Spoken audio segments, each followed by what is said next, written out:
Tata communication के shares ने अपने इन्वेस्टर्स को पास्ट में काफी ज्यादा अट्रैक्टिव रिटर्न दिए हैं। अगर आप इस कंपनी के शेयर्स की पास्ट परफॉर्मेंस को ऑब्जर्व करेंगे तब यहाँ पर आपको फिनोमिनल रिटर्न देखने को मिलेंगे। जैसे कि आप स्क्रीन पर देख सकते हैं कि इस कंपनी के शेयर्स की एक दिन की परफॉर्मेंस कुछ खास नहीं रही है, यहाँ पर नेगेटिविटी दिखाई दे रही है। लेकिन वहीं पर अगर आप लोग एक हफ्ते के रिटर्न को देखेंगे तब यहाँ पर आपको पॉजिटिव फिगर्स दिखाई देंगे और तो और यहाँ पर आपको एक हफ्ते में एफडी के कंपैरिजन में ज्यादा रिटर्न्स कमाने को मिले हैं। और वहीं पर अगर आप लोग एक महीने के रिटर्न्स को देखेंगे तब भी यहाँ पर टाटा कम्युनिकेशन के शेयर्स ने काफी अच्छा परफॉर्म किया है।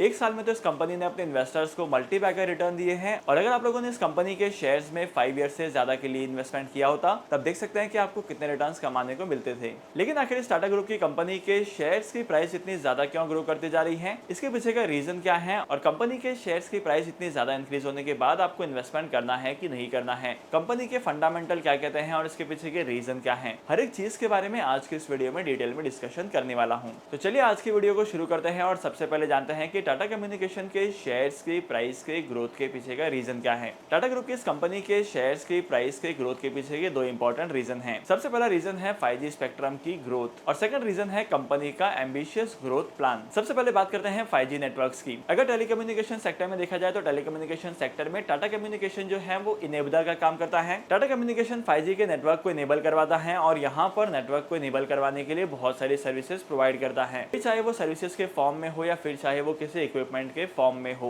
और करंटली आप लोग देख ही रहे हैं कि मार्केट में इंटरनेट की डिमांड कितनी ज्यादा बढ़ते जा रही है और टेलीकम्युनिकेशन के रिसोर्सेज की डिमांड कितनी ज्यादा बढ़ते जा रही है।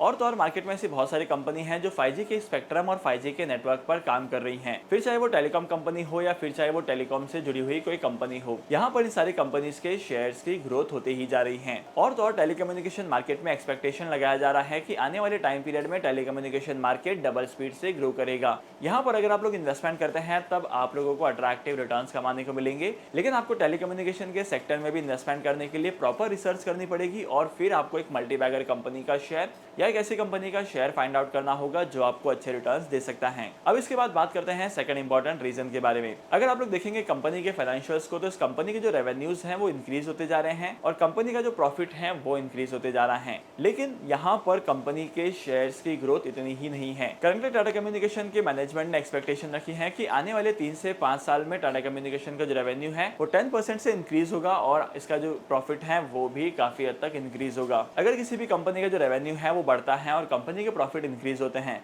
तो इस चीज का इंपैक्ट इस कंपनी के बिजनेस पर भी पड़ता है और कंपनी के शेयर्स की प्राइस भी ग्रो होती है। और अगर कंपनी सोच रही है कि आने वाले 3 से 5 साल में कंपनी का रेवेन्यू 10% से बढ़ना चाहिए तो यहाँ पर कंपनी बहुत सारा इन्वेस्टमेंट करेगी और बहुत सारे ऐसे प्रोजेक्ट्स पर काम करेगी जहां पर इस कंपनी को प्रॉफिट हो और इस कंपनी का रेवेन्यू बढ़े। तो ओवरऑल अगर आप लोग कंपनी के ग्रोथ प्लान को देखेंगे तो यहाँ पर कंपनी का जो ग्रोथ प्लान है वो काफी ज्यादा अट्रैक्टिव है। और तो और मार्केट के 26% के आसपास के एनालिस्ट कहते हैं अगर आपको इस कंपनी के शेयर्स में इन्वेस्टमेंट करना है लॉन्ग टर्म के लिए तब यहाँ पर करंटली आप इन्वेस्टमेंट कर सकते हैं। लेकिन क्या आपको सच में इन्वेस्टमेंट करना चाहिए इस कंपनी के शेयर्स में? करंटली अगर आप लोग इस कंपनी के शेयर्स को देखेंगे तो यहाँ पर कंपनी के शेयर्स में ग्रोथ जो है वो लगातार होते जा रही है। हम लोगों ने मार्केट में ऐसी बहुत सारी कंपनीज के शेयर्स देखे हैं जहां पर उन कंपनीज के शेयर्स में और जैसे उस कंपनी के शेयर एक पर्टिकुलर पॉइंट तक ग्रो करते हैं उसके बाद से उस कंपनी के शेयर्स में डाउनफॉल आना शुरू हो जाता है। क्या ऐसा इस कंपनी के साथ भी हो सकता है? बिल्कुल नहीं। टाटा कम्युनिकेशन एक टाटा ग्रुप की रेप्यूटेड कंपनी है जिसने अपने इन्वेस्टर्स को अट्रैक्टिव रिटर्न दिए हैं और साथ ही साथ इस कंपनी का जो बिजनेस मॉडल है वो काफी ज्यादा अट्रैक्टिव है और काफी ज्यादा यूनिक है। सो ओवरऑल यहाँ पर किसी भी तरीके का लॉस का चांस नहीं बनता है। लेकिन अगर मार्केट में करेक्शन आता है तो इस कंपनी के शेयर्स वोलेटाइल हो सकते हैं और यहाँ पर आपको नेगेटिव फिगर्स दिखाई दे सकते हैं। तो आपको बेसिकली करना क्या है कि अगर आप लोग इस कंपनी के शेयर्स में इन्वेस्टमेंट करते हैं तब यहाँ पर आप हर एक डिप पर बाय कर सकते हैं या आप लोग लमसम इन्वेस्टमेंट कर सकते हैं लॉन्ग टर्म के लिए। डीमैट अकाउंट ओपन करने के लिए टॉप 3 ब्रोकर्स की लिंक मैंने आपको डिस्क्रिप्शन में दे दी है, वहां पर जाकर आप डीमैट अकाउंट ओपन कर सकते हैं और स्टॉक मार्केट में इन्वेस्टमेंट करना स्टार्ट कर सकते हैं। तो आज की इस इंपॉर्टेंट वीडियो को यहीं पर खत्म करते हैं। मैं आपको मिलूंगा अगली वीडियो में नए टॉपिक के साथ, एक इंटरेस्टिंग टॉपिक के साथ। तब तक के लिए signing off, happy investing and good bye.